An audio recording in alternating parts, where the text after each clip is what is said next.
The eye of the storm. The sinful conception.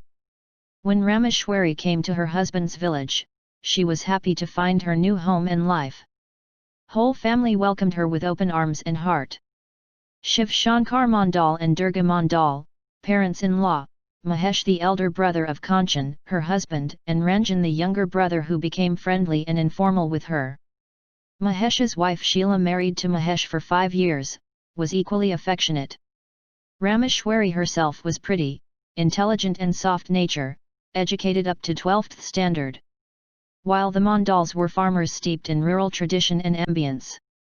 Rameshwari came from a nearby city where her father was working in accounts in a municipal office and her mother was a paramedic in a hospital. Before her marriage, Rameshwari also worked as a paramedic assistant in the gynec and fertility section of the same hospital for about 2 years. The males of the family had just completed their schooling while females were school dropouts. Mandal were mid-size farmers, owning and cultivating their own plots as well as some taken on rent or share. Rameshwari was hard-working and so were other members of the family. Rameshwari became target of expectation to deliver a child, preferably male, who will inherit property as well as DNA of the family. She fulfilled these expectations and basked in the glory of maternity when she delivered the male child. She became the darling of the family, especially of her mother-in-law, Durga Devi. Even the childless Sheila, Mahesh's wife, was affectionate to Kamal. Kamal was mischievous and restless though intelligent and affectionate. He was admitted to the village Balwadi, kindergarten. It was difficult to control him. And he often slipped out and got lost in the village by lanes. He had to be searched out by Rameshwari assisted by Ranjan, younger brother of Kanchan. This unruly behavior worried her. He was however the darling pet of the family and special favorite of his grandma Durga Devi with whom he preferred to sleep instead of his mother. Then a tragedy happened. Kanchan and Rameshwari along with Kamal went to her home in the nearby city where her parents lived in a small quarter. Rameshwari was their only child and birth of Kamal added to her status, both in her family as well as Kanchan's. While returning from the city, there was sudden rain, so heavy, as if there was a cloud burst. This sudden downpour without any forecast took the people and municipal authorities by surprise. They were not prepared to face this. The roads became canals due to flooding caused by chocked underground drains. People had to walk, taking their footwear in a hand at the center of the road, to avoid risk of uncovered manholes. It was difficult to control Kamal, who was enjoying the scene and wanted to navigate the canal which streets had become. Kamal pulled himself away from the grip of Rameshwari and started navigating the street. Before they could catch him, he fell in the open manhole which was not visible due to water logging and absence of any sign. It was the end of it.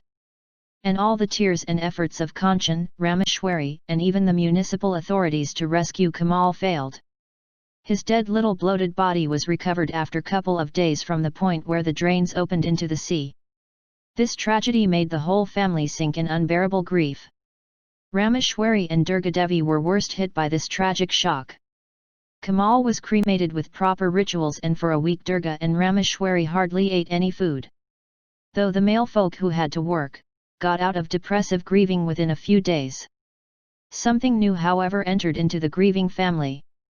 Rameshwari found herself target of the criticism and then virulent incrimination from her mother-in-law Durga Devi.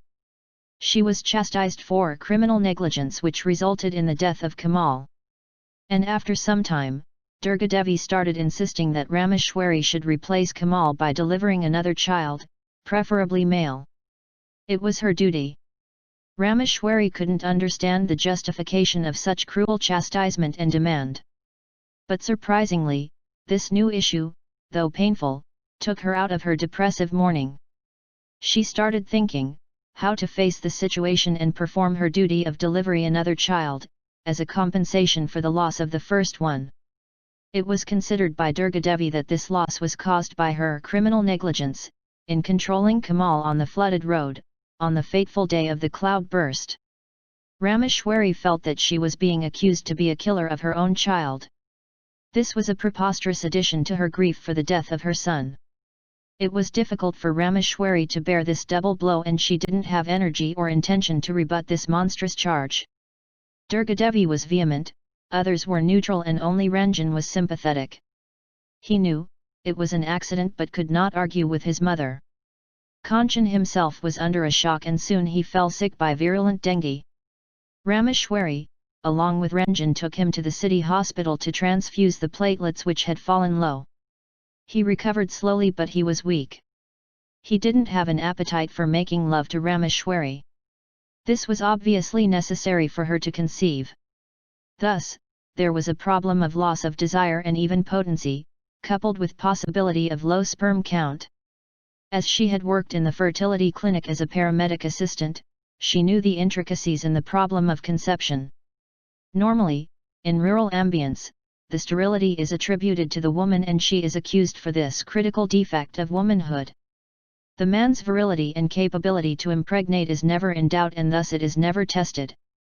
Rameshwari was convinced with her knowledge in the area of fertility and conception that the real problem in her conceiving could be due to Kanchan, who had low sexual desire and possibly low sperm count. She discussed this matter with Ranjan secretly. Finally, they decided to go to the city, presumably to see her aging parents, but with an intention to visit the clinic. She had cleverly taken a sample of her husband's semen which had spilled over on bed. Her guess was correct. Besides the problem of desire and potency of Kanchan, possibly due to his sickness with dengue and spell of depression, his sperm count was low. She took a bold step, and taking Ranjan into confidence, asked doctor to inseminate her artificially by using a sperm. Ranjan had no problem in donating. Thus, after a few days, it was confirmed that she had conceived without mating with her brother-in-law. There was no sin involved from the point of view of Dr. Ranjan and Rameshwari. But it could be sinful in the eyes of the Mandal family in the village. So, the secret of her conception was kept under wraps. Nobody knew except Rameshwari, Ranjan, and the doctor who performed artificial insemination. The ambience in the family was brightened up again, and Rameshwari got the care, affection, and admiration from Durgadevi as earlier when Kamal was in the womb. In due time, she delivered a male child who was named Vimal. He became a little Angle, darling of the entire family, as Kamal had been especially in the eyes of Durgadevi. Even Mahesh's wife started loving the child without any trace of jealousy. Then one day, emboldened by her success, Rameshwari wanted to contribute to Sheila, who was still carrying the cross of being barren. Rameshwari got Sheila examined, and doctor advised in vitro fertilization, IVF, using her husband's sperm. She conceived and delivered a healthy daughter in due course. Unsurprisingly, Vimal had facial features of Kanchan. After all, Vimal carried the family DNA. Much later, while celebrating the first birthday of Vimal, Kanchan told Rameshwari, taking her tenderly in his arms, "I knew the secret of your conception by artificial insemination with Ranjan's sperm. I had come across the medical file by chance." He kissed her and took Vimal in his arms as he woke up due to his parents' whispered conversation. Kanchan was doubly bonded with Vimal with the forces of love as well as shared DNA. 3.